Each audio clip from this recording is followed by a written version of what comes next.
Hello বন্ধুরা, welcome back to my channel. তোমাদের Shreyas daily diary. তো আমার চ্যানেলে সবাইকে স্বাগত জানাই আর একটা নতুন ব্লগে।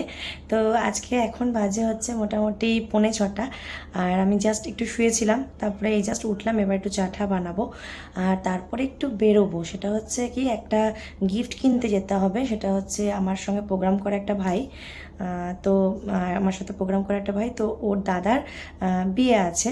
তো আমাকে নেমন্তন্ন করেছে আমাকে, মানে আমাকে শুধু নেমন্তন্ন করেনি, মানে আমাকে আরও আমাদের 3-4 জন গানের একজনকে করেছে। এবার কিছুজন ওদের অধিকার আছে, মানে অনুষ্ঠানটা যাব হচ্ছে দেবীপুরে, তো ওদের অধিকার কিছুজন আছে বইচি, তারপরে মেমারি এইসব সাইডের, আর কিছুজন আছে আমাদের এদিককার। তো আমাদের এদিককার মধ্যে সবাইকে ফোন টোন করেছিলাম, অনেকের কাজ আছে, অনেকের যাওয়া হবে না। সব মিলিয়ে মিশে আমি আর তানভি যাচ্ছি শুধু। তো আমি আর তানভি মিলে একটা গিফট দেবো ঠিক করেছি, কারণ একজন একজন করে গিফট দেওয়ার থেকে দুজনেরটা মিলিয়ে যদি গিফট দেওয়া তাহলে একটা ভালো ভালো গিফট হয় আর কি। তো আমরা সেজন্য ডিসিশন নিলাম, যে তানভিও বললো যে হ্যাঁ ঠিক আছে দিদি তাই করো। তো দুজনে মিলে গিফটটা দেবো। তো চলো একটু দেখবো, একটু ইয়ের দোকানে যাব, যেখানে ডিনার সেট যেগুলো পাওয়া যায়, ওগুলো একটু ইচ্ছা আছে, দেখি কেমন কী দাম। তো চলো যাব, তোমাদের সাথে অবশ্যই শেয়ার করব। আর সেজন্য ব্লগটা আজকে এখান থেকেই শুরু করলাম। আর ব্লগটা শুরু করার আগে সবার আগে বলবো এটাই, যে থ্যাংক ইউ সো মাচ, যে তোমরা আমার ব্লগগুলো দেখছো। ভিউজ দেখতে পাচ্ছি আস্তে আস্তে বাড়ছে, এটা ইচ্ছাটাও বাড়ছে। সেরকমই তোমরা যদি একটু লাইক কমেন্টও করে দাও, আর সাথে সাথে যদি একটু সাবস্ক্রাইবও করো, মানে ব্লগ থেকে যদি সাবস্ক্রিপশানটা আসে তাহলে আরও মানে মনের বলটা একটু বেড়ে যায়। তো তোমরা একটু ব্লগগুলো দেখে যদি একটু সাবস্ক্রাইব করো তাহলে আমার খুবই ভালো লাগবে, আর আরও তাড়াতাড়ি এগিয়ে যেতে পারবো, আরও ভালো ভালো আগামী দিনে ব্লগ দেবো। তো চলো, এটাই বলার ছিল। তো আজকে ব্লগটা এখান থেকেই শুরু করলাম। একটু পর যখন বেরোচ্ছি তখন তোমাদের সাথে আবার দেখা হচ্ছে। দোকানে বন্ধুরা এসে গেছি, আর দেখো এই ডিজাইনটা আমার খুব পছন্দ হয়েছিল। আর একটা বড় ডিজাইনও দেখাচ্ছিল, কিন্তু আমার এটা বেশি বেটার লাগলো। আর এটার মধ্যে আছে হচ্ছে 4টে থালা, 4টে ছোট বাটি, আর 2টো সার্ভিং বোল। তো এটা বেশ ভালো লাগলো, রিজনেবল রেটের মধ্যে টোটাল প্যাকটা আছে। আমার বেশ ভালো লেগেছিল এটা, তো আমি লাস্ট অব্দি এটাই নিয়েছিলাম। আর এই দোকানটাতে দামটাও যথেষ্ট মানে রিজনেবল নিয়েছিল, ঠিকঠাক, মানে আমার বাজেট যেটা ছিল সেটার মধ্যে। এই দেখো বাউলগুলো বেশ বড় বড় আছে, 2 রকম তরকারি নিয়ে দেওয়া যাবে। বেশ সুন্দর একটা গিফট, তো আমার বেশ ভালো লেগেছিল, তো আমি এটাই নিয়েছিলাম। তো চলো বাড়ি গিয়ে আবার তোমাদের সাথে দেখা। হ্যালো বন্ধুরা, তো তোমরা তো দেখতেই পেলে যে গিফট কিনে নিয়ে এলাম। অ্যাকচুয়ালি ওই যেগুলো সার্ভিং বোল শুদ্ধ ডিনার সেটগুলো হয় সেগুলো একটা নিলাম, আমি আর তানভি মিলে দেব। তো সেই জন্য তানভির আজকে প্রোগ্রাম আছে, তো ও যেহেতু কিনতে যেতে পারবে না, আমার আজকে ছুটি ছিল, তো এই জন্য আমি কিনে রেখেছি। তো কালকে আমরা মোটামুটি যেতে যেতে দুপুর হয়ে যাবে, কারণ তানভি সকালে হয়তো কাজ থেকে ঢুকবে, তারপরে ধরো আমরা ঘুমাই না রেলি সকালবেলাটা, তো উঠবে 12টা 12:30 করে উঠবে, তারপরে রেডি ফেডি হয়ে যাবো। মোটামুটি যেতে যেতে 1:30 কি 2টো বাজবে। তো এখন হচ্ছে মোটামুটি খাওয়া দাওয়া হলো। আজকে রাতে খাওয়া দাওয়া দেখাইনি তোমাদেরকে। খাওয়া দাওয়াতে হলো রুটি ছিল, ঘুগনি করেছিলাম, আর ছানার জিলেপি ছিল, ব্যাস হয়ে গেল। আর এবার তোমাদের দেখাই শাড়ি। এই শাড়িগুলোর মধ্যে যে কোনো একটা শাড়ি পরবো। তো এই শাড়িগুলো একটাও আমার না, আমার বৌদির শাড়ি, আমি নিয়ে এসেছি পরবো বলে। আজকেই গেছিলাম নিয়ে আসতে, তো নিয়ে এলাম। তো এর মধ্যে যে কোনো একটা শাড়ি পরবো বলে ঠিক করেছি। বুঝতে পারছি না, মানে আমার ইচ্ছা আছে এই শাড়িটা পরার, এই দিকেরটা, আর আমার বৌদির ইচ্ছা হচ্ছে এই শাড়িটা। আর বুঝতে পারছি না কোনটা পরবো, মানে গরমের মধ্যে, যেহেতু দুপুরবেলা অনুষ্ঠান এই জন্যই, কারণ মহামেডানদের বিয়ে দুপুরবেলাতেই হয়, দুপুরবেলাতেই অনুষ্ঠান হয়। আমি যে প্রোগ্রামটা দুদিন আগে করতে গেছিলাম সেটাও সেই দুপুরবেলাতেই অনুষ্ঠান ছিল। তো এই শাড়িটা কিন্তু খুব হালকা আর গর্জাসও আছে, ভালোই আছে, সকালবেলার জন্য ভালো। আর এটা একটু গর্জাস আছে, কিন্তু ব্যাপারটা হচ্ছে যে শাড়িটা একটু বেশি গর্জাস হয়ে যাবে সকালবেলার জন্য। তো বুঝতে পারছি না, আমার ইচ্ছা ছিল এইটা পরার, এবার এখন যেন কেন মনে হচ্ছে যেন এইটাই পরে। আর ওটার সাথে আমার একদম অ্যাপ্রোপ্রিয়েট ব্লাউজটাও আসবে না। এটার যেটা পেঁয়াজি কালার, এই কালারে আমার ব্লাউজও সেরকম নেই। ব্লাউজ পরতে গেলে আমাকে ওর সাথে রানিই পরতে হবে। তো যদি একদম সব ঠিকঠাক হয় তাহলে হচ্ছে এইটাই হবে। তো আমি একবার বৌদিকে ফোন করব, দেখি বৌদি কি বলে। বৌদি যদি বলে যে এটাই পরতে, তো আমি এটাই পরবো। তো চলো একটু, আজকে আর দেখা হবে না, একদম কালকে সকালবেলা, কালকে সকালে তাড়াতাড়ি উঠতে হবে। কালকে করবো পনিরের তরকারি। পনির আমি নিয়ে এসেছি, গৌতম বাড়িতে খাবে, সেজন্য করে একবার রান্না টান্না করে যাবো। তো সেজন্য আজকে তাড়াতাড়ি করে শুয়ে পড়বো। তো চলো একদম কালকে সকালে তোমাদের সাথে দেখা হচ্ছে। এখন আমার টাটা। হ্যালো বন্ধুরা, welcome back to my channel. তোমাদের সাথে শ্রেয়াস ডেলি ডায়েরি। তো কালকে রাতের ব্লগটাই আছে কন্টিনিউ করছি। তো আজকে সকালে বলেছিলাম রান্নাবান্না করবো সকাল সকাল উঠে, তো রান্নাবান্না মোটামুটি শুরু হয়ে শেষ হতে চললো। তো এখন যেটা হচ্ছে সেটা হচ্ছে পনির আলুর তরকারি। কালকে পনির নিয়ে এসেছিলাম, তো দেখাচ্ছি তোমাদেরকে। আর ভাত নেমে গেছে, তো আজকে ভাত আর পনিরের তরকারি, আর কিছুই হবে না। আর এত বিভৎস গরম, আমি এর মধ্যে যাবো কী করে? মানে আমার মনে হচ্ছে যে আমি, মানে আমার মন থেকে আসছে ব্যাপারটা যে যদি বলে দিতে পারতাম যে যেতে পারবো না, মানে এমনি যদি কোনো টুকটাক নেমন্তন্ন তো খুব ভালো, যেহেতু বলে ফেলেছি আর কিছু পারছি না। আর মানে যদি এরকম হতো যে সন্ধ্যের দিকে অনুষ্ঠানটা হতো তাহলেও এতটা কষ্ট হতো না। এই দুপুরের শাড়ি ছাড়ি পরে এত দূর ট্রেনে করে যাওয়া ভীষণ ডিফিকাল্ট লাগছে, মানে আমার তো শরীর খারাপই লাগছে, ভালোই লাগছে না। আর এমনিতেও কালকে রাতে আমি ঘুমাইনি, মানে 6টা না 6:30টার সময় ঘুমিয়েছি, ঘুমিয়ে আসছিল না, 6টা 6:30টার সময় ঘুমিয়েছি। আর উঠে গেছি হচ্ছে 9:30টার সময়, মানে 3.5 ঘন্টা মাত্র ঘুমিয়েছি হয়তো। তো চলো, বুঝতে পারছি না আজকে প্রচুর মানে একটু ধকল যাবে, একদমই ভালো লাগছে না। আর তানভীকে তো ফোন করছি, ও তো কালকে রাতে শো করে বোধহয় ভোরবেলা ফিরেছে, তো এখনও ফোন তুলছে না। এবার ও না আসা অবধি তো আমি যেতে পারবো না, কারণ আমি একা একা সেভাবে কিছুই চিনি না, আমাদের এখন গলাটাও বসে রয়েছে। তো চলো তোমাদের দেখিয়ে দিই এবার পনিরের তরকারিটা। এই দেখো পনিরের তরকারি হচ্ছে এখানে, একবার ঘুরিয়ে দেখিয়ে দিচ্ছি তোমাদের। বাকিটা দেখি কখন ফোন টোন আসে সেই হিসেবে রেডি হব, স্নানটা করে নেবো। তো চলো একটু পরে আবার দেখা হচ্ছে। দেখো বন্ধুরা, পনিরের তরকারি চলছে, এবার গরম জলটা দিয়ে দেবো, গরম জলের দিকে করে রেখেছি, হয়ে গেলে তোমাদেরকে দেখাচ্ছি। হ্যালো বন্ধুরা, তো আমি রেডি হয়ে গেছি। আর দেখো এই শাড়িটা পরেছি, এটা হচ্ছে আমার বৌদির শাড়ি, তো বৌদির থেকে নিয়ে এসে পরেছি। ব্লাউজটা আমারই আগের, ঢিলা হয়ে গেছে, জাস্ট এর সাথে ম্যাচ করছে, তাই মানে টাইমও পাইনি আমি এটাকে ঠিকঠাক করা। যাই হোক, বোঝা অতটা যাচ্ছে না। আর আমার বৌদি বলেছে তুমি একটা টিপ পরবে, তো আমি টিপ পরেছি বৌদি। তো এইটা গলায় পরেছি জাস্ট, আর কিছু না। আর আমার সবসময় যেটা গলায় থাকে সেটাই আছে, আর কিছুই না।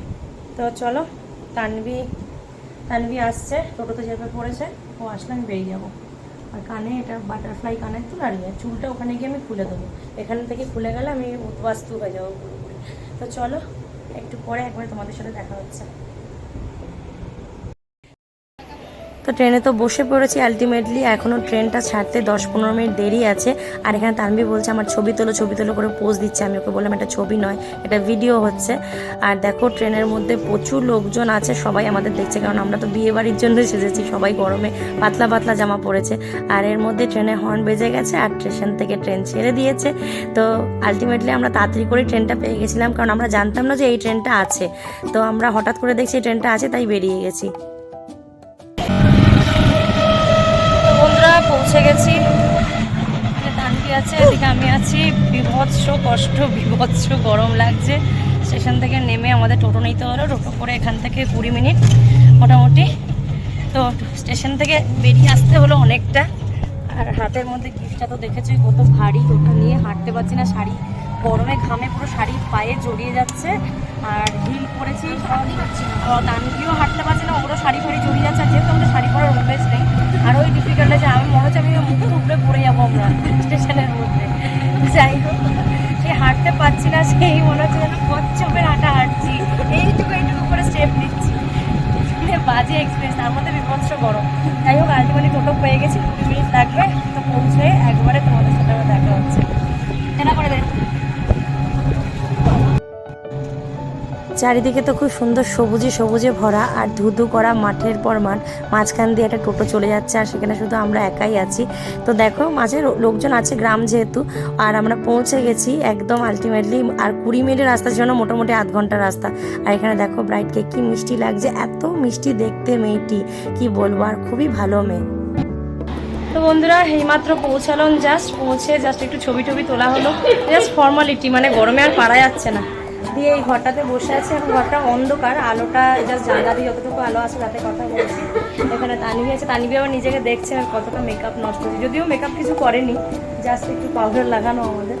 তো চলো, এখানে দাঁড়িয়ে দেখো পুরো একদম কেলিয়ে গেছে। আর আমার শাড়ি কোথায়, আঁচল কোথায়, কুচি কোথায়, সব আলাদা আলাদা হয়ে গেছে। বিকাল দিতে শাড়ি মনে হচ্ছে খুলেই যাবে। তো চলো দেখতে থাকো, অবশ্যই খাওয়া দাওয়ার সময় তোমাদের সঙ্গে শেয়ার করবো অবশ্যই। আর ভাই আসলে দেখাচ্ছি তোমাদের, ভাইয়ের সাথে পরিচয় করে দিচ্ছি। তো এই ভাইয়েরই দাদার বিয়ে আজকে ও নেমন্তন্ন করেছে, অনুষ্ঠানে এসেছি। শেষ সময় এসেছি, কারণ তানভীর প্রোগ্রাম ছিল, ও পারেনি উঠতে, অনেক কষ্ট করে এসেছে।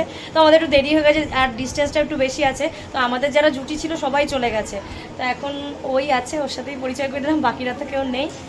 তো চলো আবার একটু পর দেখা হচ্ছে। তো দেখো আমরা শেষমেশ খেতে বসলাম, আর আমাদের একটু তাড়াতাড়ি করেই বসে পড়েছি, কারণ আমাদের আবার ট্রেন আছে আর আমাদের বেশি রাত করা চলবে না, যেহেতু দুজন মেয়ে একা একা এসেছি, সেজন্য আবার সন্ধ্যের মধ্যে বাড়ি ফিরতে হবে। সেজন্য আর শফিকও আমাদের জন্য ওয়েট করে করে এত বেলা অবধি না খেয়েছিল। তো টুকটুক করে খাচ্ছিলাম, শফিক বলছিল এটা নাও ওটা নাও, কিন্তু আমরা তো গরমে কিছু খেতেই পাচ্ছিলাম না। যা খাওয়া দাওয়া বেশ যতটুকু সম্ভব হয়েছে আমরা ভালোভাবেই করেছি। তো চলো এবার বেরোনো যাক। তো বন্ধুরা বাড়ি ফিরছি, এখন আমরা জাস্ট খেয়েছি, উঠেছি আর গাড়িতে চেপে গেছি। বেশি দেরি করিনি, কারণ আমাদের আবার এখনই ট্রেন আছে, 6টার সময় ট্রেন আছে, ওটা ধরতে হবে আমাদের। গাড়িটা খুব ক্লান্ত হয়ে গেছে, আমিও খুব ক্লান্ত হয়েছি। ওটা নিয়ে কষ্ট হচ্ছে এখন। এখন কেউ যদি মনে করে ঝগড়া করবো, ঝগড়া করার মুডেও নেই আমি। হ্যাঁ তুই বলবি যে কালকে আয় নাকি, কালকে ঝগড়া নেই না, শরীরে এনার্জি আছে না, মুখে কথায় এনার্জি আছে। আজকে আমরা দারুণ বিয়ে বাড়ি এনজয় করলাম। হ্যাঁ 1 ঘন্টার জন্য, বল মোটামুটি 1 ঘন্টার জন্য আমরা একটু থাকতাম, কিন্তু একটু সমস্যা হয়ে গেছে সেজন্য থাকলাম না। দূরে বাড়ি, তাছাড়া অন্যটা সমস্যা হয়ে গেছে সেজন্য আমাদের বাড়ি বর্ধমানে। হ্যাঁ আমার কি নাম? আমার নাম শ্রেয়া। কেন বলো তো? অন্তরার আসা হয়নি আজকে, অন্তরা বাইরে আছে প্রোগ্রামের জন্য। আমরা সব প্রোগ্রাম করি তো, ওরা আজকে বাইরে প্রোগ্রাম করেছে, সেই জন্য আসতে পারিনি। আমাদের ওরও ছিল প্রোগ্রাম, কিন্তু ও কোনো রকমে সকালবেলা ঢুকেছে, দিয়ে আমরা বেরিয়েছি। যে মেকআপ করছে না, কিন্তু না ও মেকআপ করছে না, ও ভেজা গামছা পাইনি, ভেজা রুমাল দিয়ে গোটা মুখ মুছছে, যাতে একটু ঠান্ডা ঠান্ডা আরাম লাগে। ছিলাম আমি এখন। ও তাই? আমরা ক্যাটারিং করছিলাম। ও তাই? ও মাল্টিপারপাস কাজ, কি সুন্দর। বাহ খুব ভালো গো। আমি করতে হলে ওই বৌদি দুটোকে আনতে গেছিলাম। ও আচ্ছা আচ্ছা। আমি লাস্ট বছর চলে গেলাম ওই যখন।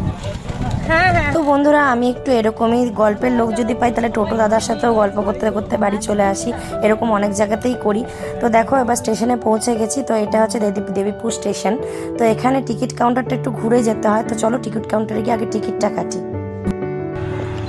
তো বন্ধুরা আমরা এখন দেবীপুর স্টেশনে চলে এসেছি, আর এখানে টিকিট কাটতে এসেছি। টিকিট কাউন্টারে টিকিটটা কাটছে, ওই দেখ টিকিট কাউন্টার।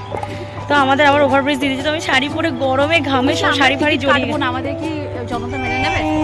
জনতা মেনে নিল, চিঠি মেনে নেবে না। এটা কাটবো, ওয়েট করছি ট্রেনের। ট্রেন আসলে চেপে বাড়ি যেতে পারলে শান্তি পাই, মানে অস্থির লাগছে একদম। এই 12 হাতের জিনিসটা কে বানিয়েছিল? এখন আমরা দেখো কোথায় বসে আছি, এখানে প্ল্যাটফর্মের ধারে বসে আছি। সবাই আমাদের দেখছে করে, আমরা শাড়িটাকে নিয়ে এরকম করে ধরে হাঁটছি, কোনো রকমে নেমেছি। যাই হোক, তো এখন আমরা এই 1 নম্বর প্ল্যাটফর্মে নেমে, বললো আমাদের যে 1 নম্বর প্ল্যাটফর্মেই দেয়। তো যদি ভালো দেয় তো ঠিক আছে, আর যদি বলে দেয় আবার 2 নম্বরে, আমি তো বাড়িই যাবো না, আমি এখানেই থেকে যাবো, আর আমি ওভারব্রিজ দিয়ে উঠতে পারবো না। কারণ মানে এত কষ্ট হচ্ছে, হাই হিল পরে শাড়ি পরে সব ঘামে জড়িয়ে যাচ্ছে। হিলের জন্য অতটা কষ্ট হচ্ছে না, বেশি কষ্ট হচ্ছে শাড়ির জন্য, শাড়িটা পায়ে জড়িয়ে যাচ্ছে। তাই তো চলো, একটু হাওয়া নেই, একটুখানি হাওয়া নেই, জঘন্য। ভিউটা দেখো, তোমাদের দেখাচ্ছি। পুরো অন্ধকার হয়ে এসছে হঠাৎ করে। এই দিকটা দেখো, পুরো মেঘ হয়ে গেছে, এদিকটা পুরো অন্ধকার, মানে এখানে আলোগুলো জ্বলছে বলে আকাশটা পুরো অন্ধকার হয়ে গেছে, মানে বৃষ্টি আসছে। দেখো কিছুক্ষণের মধ্যেই আশা করা যাচ্ছে বৃষ্টি হবে। যা গরম পড়েছিল, বৃষ্টি হওয়াটাও স্বাভাবিক। জোর বৃষ্টি আসছে, মেঘের অবস্থা ভীষণ খারাপ, আকাশের অবস্থা। চলো, আমাদের ট্রেনের অ্যানাউন্সমেন্ট হয়ে গেছে, ট্রেন আসারও টাইম হয়ে গেছে। শুরু হচ্ছে ঝড়। ও দেখো মেঘটা কিভাবে আসছে, ঝড় শুরু হয়ে গেছে। দেখো আকাশে অন্ধকারটা বোঝা যাচ্ছে না, আমরা আরো বেশি দেখতে পাচ্ছি না আলোতে। ঝড় শুরু হয়ে গেছে, ঝড় শুরু হয়ে গেছে। এদিকে এখন একটু আলো আছে। এইটা সেদিকে আমি আসানসোল যাচ্ছিলাম, ঠান্ডা হাওয়া আছে। ওদিকে বৃষ্টি হয়ে গেছে, ওদিকে বৃষ্টি হয়ে গেছে। বৃষ্টি হবে দেখে আর এত ঠান্ডা ঠান্ডা হাওয়া দিচ্ছে, সারাদিনের ক্লান্তিটা পুরো চলে গেছে। আর আমি গান গাইতে শুরু করে দিয়েছি, আর ট্রেনও এসে গেছে। এবার ট্রেনে উঠবো আর বাড়ি যাবো। ভাবছি কতক্ষণে বাড়িটা আসবে, আর কতক্ষণে গিয়ে আমি ইউনিভার্সাল ড্রেস নাইটিটা পরবো। তো চলো ট্রেনে ওঠা যাক। ট্রেনে উঠেই ভাগ্যক্রমে জায়গা পেয়ে গেছি, কারণ যাওয়ার সময় অনেকটাই ভিড় থাকে, কারণ যেহেতু কলকাতা থেকে আসছে, হাওড়া হয়ে আসছে, তো ভিড় ছিল, কিন্তু আমরা জায়গা পেয়ে গেছি আর ঠান্ডা ঠান্ডা হাওয়ায় বেশ মজা লাগছিল। সত্যি সকালের দিকে যে কষ্টটা আমরা পেয়েছিলাম, বিকালের এই ঝড় আর বৃষ্টিতে পুরো সব ঠান্ডা হয়ে গেল। হ্যালো বন্ধুরা, এখন বাজে হচ্ছে 10:30 আর আমি একদম খাবার সময় চলে এসেছি, মানে ডিনার টাইমে চলে এসেছি। তো বহুত জোর খিদে পেয়ে গেছে। এসেছি হচ্ছে মোটামুটি 7:45 করে হয়তো বাড়ি ঢুকলাম। ওখানে হয়তো 7:15 করে নেমেছি স্টেশনে। দিয়ে ওখানে খুব মাথা যন্ত্রণা করছিল বলে, যেহেতু আমার একটু চায়ের নেশা আছে, আমি বিকালবেলা হলেই চাটা খাই, সকালবেলা হলেই চাটা খাই। এবার মাথাটা অনেকক্ষণ থেকে ধরেছিল, ভালো লাগছিল না কিছু। দিয়ে চাটা একটু খেলাম, চাটা খেয়ে তারপর টোটো ধরলাম, টোটো ধরে তারপরে এখানে নামলাম। তো এরকম করতে করতে মোটামুটি হয়তো 7:40 বা 7:45 বেজেছে। দিয়ে বাড়িতে এসেছি, বাড়িতে এসে তেমন কিছুই খাইনি, যেহেতু চাটা বাড়িতে এসেই খেতে হবে। চাটা যেহেতু ওখানে খাওয়া হয়ে গেছে, তো আর খাওয়া হয়নি। তো এখন খুব জোর খিদে পেয়ে গেছে। তো সকালে তো পনিরের তরকারি করে গেছিলাম, তো এই দেখো পনিরের তরকারি আর ভাত নিয়ে নিয়েছি। তখন খাবো, দিয়ে সুন্দর একটা ঘুম দিয়ে দেবো, দিয়ে কালকে সকালে আবার শুরু হবে আরেকটা দিন। তো চলো খাওয়া দাওয়াটা করে নিই। আর ব্লগটা মেনলি শেষ করতে এলাম। তো আজকে বিয়েবাড়ির ব্লগটা তোমাদের কেমন লাগলো অবশ্যই কমেন্টে জানাতে ভুলো না। আর ভালো লাগলে লাইক, কমেন্ট অ্যান্ড শেয়ার করে দিতে ভুলো না। আর কি বলবো, আর তো কিছু বলার নেই। আর সাবস্ক্রাইব করে দিও আমার চ্যানেলটা। তো অন্য আরেকদিন আরেকটা ব্লগ নিয়ে আসবো। ততক্ষণের জন্য tata, bye, love you all.